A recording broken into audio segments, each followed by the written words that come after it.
Alright everyone, Owen Benjamin has been banned off of YouTube. He had several channels there actually, and he's gotten like into raising goats and stuff. And he does wisecrackery, a little bit of the dumpster fire side of things, but a lot of it is just sort of funny jabs on what's going on, some banter, and it's funny. It's meant to be, you know, comedic. He's like actually like mentioned me, I think, a couple of times, including in not so nice ways at one point, but you know, it doesn't really matter. He should not be banned. I don't know why he was supposedly banned. I can only imagine it was some permutation of you done goofed, you say bad thing, wrong thing on platform, Google no like, and so they kicked him off, angering all of his fans. And this is a continuous thing. This keeps fucking happening on platform after platform. They don't seem to realize that at least a subsection of a person's fans, like it's Sargon 2.0. Sargon gets canned on Patreon, a bunch of other people lose money. They're all gonna bitch about Patreon. It happened with Southern too, it even happened with Medicare much more recently, I think a couple of weeks ago. They don't understand that when you have a creator community, this is the problem for big tech. Creators talk with one another and they share audiences with one another. When one person is canned off of a platform, anyone they have a significant overlap, they collaborate with, they make similar kinds of content, they have sort of the same socio-political sort of style to them, those people that are following them get pissed. Sometimes they leave the platform. Well, that fucks everyone else associated with them. Sometimes to the tune of money or subscribers, viewership, whatever it happens to be. Additionally, to this, you have the element of why is it important? What did Owen Benjamin do that could possibly be of import to YouTube as a platform to remove him?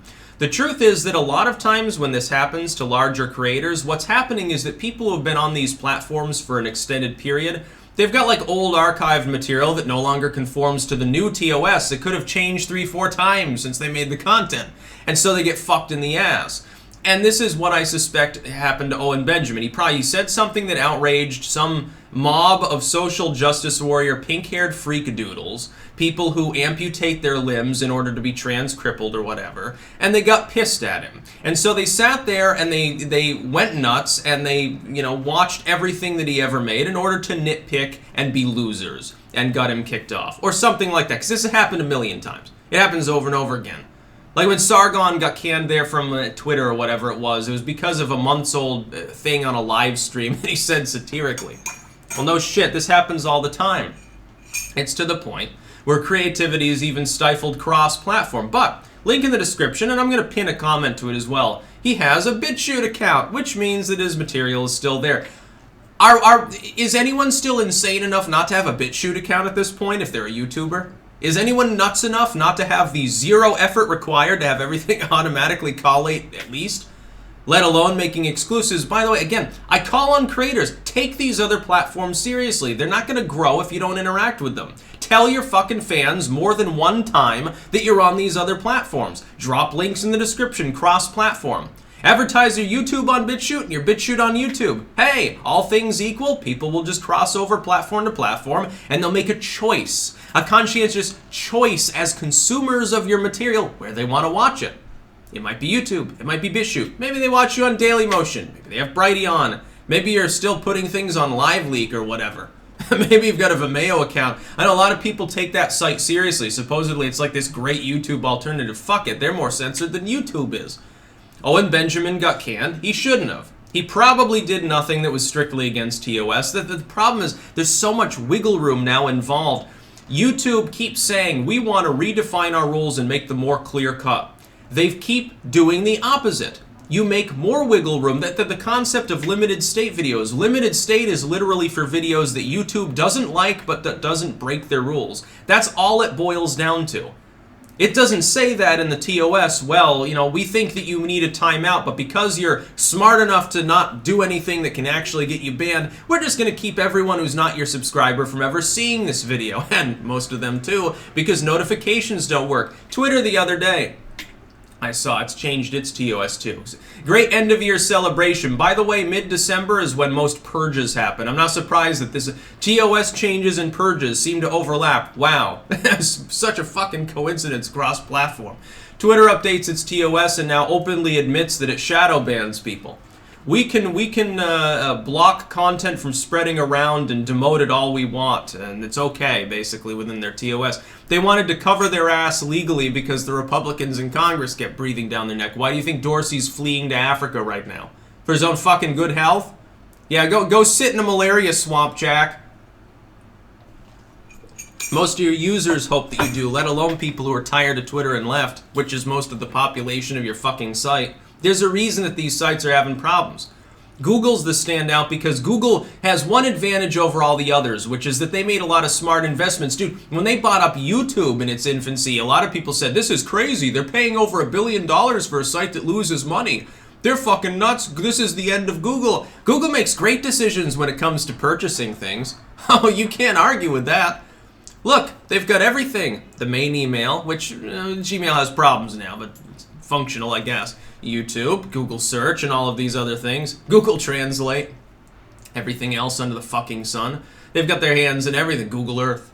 Google this. Google Pocket Watch. Google Waffle Machine. Google Microphone. Google Plant Nursery. They should make a plant nursery and have Google-branded plants with special genes in them that make them their proprietary belongings for the rest of eternity. Oh, your seeds belong to Google. You're a wrong thinker. We're coming to repossess your garden. Dude, that'll probably end up happening too. There's a reason to buy heirloom. I'm going to buy more land, actually. I'm going to buy a big-ass plot of land, and I'm going to have a big-ass wall around it, and there's going to be nothing but empty space except right around the house, just to keep other, pollinators away. Fucking, I'll kill the bees, too. I'll have little spray nozzles on that wall to kill those fuckers before they get on my property. I'll have my own bees, and they won't get out either. I'll have a great, big, beautiful, chemically castrating wall. That way I don't have to worry about Google's proprietary chive blend or something like that. We gotta think about these things. These things, the things that we're discussing now as a society would have been considered crazy 10 years ago. If you go back in time 10 years and tell people the stuff that's happening with tech right now, good and bad, the advances and the censorship, they wouldn't believe any of it. They'd think you were nuts, throw you in the psych ward. Oh yeah, by the way, people will carry their phones around all the time. They'll be video calling seamlessly from the top of a mountain somewhere. No, there won't be any dead space. There won't be a dead zone for your phone. You'll get reception everywhere. By the way, your phone will basically be a computer. It won't have keys, touchscreen only. You'll have to use your fingerprint and an iris print and a facial scan and a 2,000 character pseudo-random password to log in too. And by the way, you'll stop being able to use your phone if you vote for the wrong person. And you get banned off of YouTube for, stuff that built YouTube. Owen Benjamin kind of represents a subsection of that. That sort of, the sort of edgy comedy thing is really a big part of what's made YouTube popular. YouTube Rewind, I think, is coming out today, isn't it? And they're swearing up and down, likes and dislikes will be open, and it'll totally be different from the last one where we fucked it up so badly PewDiePie suddenly gained another 1 million subscribers by making an alternative. Oh, meanwhile, Owen Benjamin's gone by. I guess they hope that they wait for Thanksgiving or Halloween or something like that. They wait for major events to take people's attention away so they can fuck people on the platform without as much notice. Feel sorry for the dude. But again, link in the description to his Bitchute. Fucking subscribe to him. And I know a lot of people, some people have bad blood against him. He gets into political fracas or whatever. He likes that sort of dumpster fire side of things. Dude, that's everyone at this point. It's just part of what YouTube is. If you can't take the fire, get out of the fucking kitchen. As far as YouTube, they shouldn't be banning anyone. They don't ban people for legit weird criminal behavior anymore. They only ban people for saying the wrong thing politically. You insulted a protected group. You said a bad word. You said the R word. You said fuck a politician that donated to YouTube for our hate speech campaign. And so you get banned off the platform. If you're not on Bitchute at this point, I don't know what to tell you, dude. I've been warning people now for 4 years to branch out. I was one of the first people to do that, and the first people to warn others, creators, it's coming. It didn't take a fucking rocket scientist to see what would happen in the wake of the 2016 election. We became more powerful than the legacy media. We became more powerful than legacy entertainment. Their stock prices are plummeting. Their share of the audience is declining. And they're pissed. So they take that billionaire cash and lash out. And so you have them constantly running campaigns. Oh, hate speech, big problem on tech. Violence, big problem on tech. Stuff that isn't a problem when it's on TV, or in a song, or on a movie, or on one of our websites or affiliate websites. It's not a problem there. It's only a problem if it involves a YouTuber, or an alt-tech website, or Gab's Trends, or Minds.com. Ray comes out and says something weird about how he likes to eat pickles, and it's a dog whistle to Nazis. Owen Benjamin made an edgy joke. Medicare said something wrong. We can't let him raise money anymore because he put out surgery footage on a site that we don't even own. That's the problem. Branch out. You better be fucking diversifying, and you should get the crypto wallet too. As a last-ditch effort, look, it's going to gain popularity over time. I've got my crypto links in the description. Do you? I strongly suggest that you do. There's going to come a time at which people, simply by virtue of being active politically, could be endangered at even being able to utilize currency. More and more, you need credit cards, debit cards, online transactions, payment processes to do anything meaningful.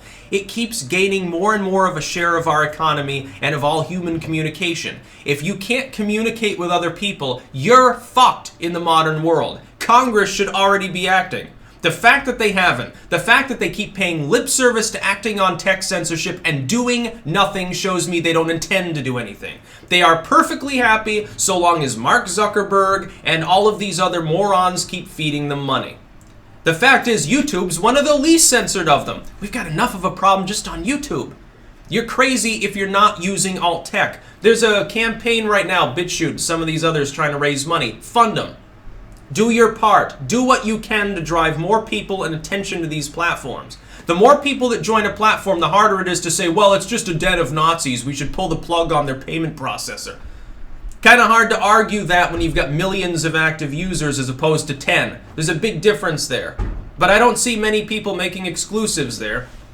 I don't see many people doing the shout-out sort of thing, and also shout each other out. When somebody gets banned or suspended or told something terrible, copyright-related or whatever, fucking speak out and stop being a coward. So many people are afraid to. They're afraid of billionaires or whatever. Dude, the billionaires have been around anyway. Stop being afraid of ghosts. Fucking speak out. There will always be places that you can do it if you're intelligent enough to find them. There will always be ways to get by if you're intelligent enough to exploit them. Stop worrying so much. Live below your means. Maybe that would help, so you wouldn't have to worry about gobbling down corporate cock cash. Some people do. That's about all. Peace out.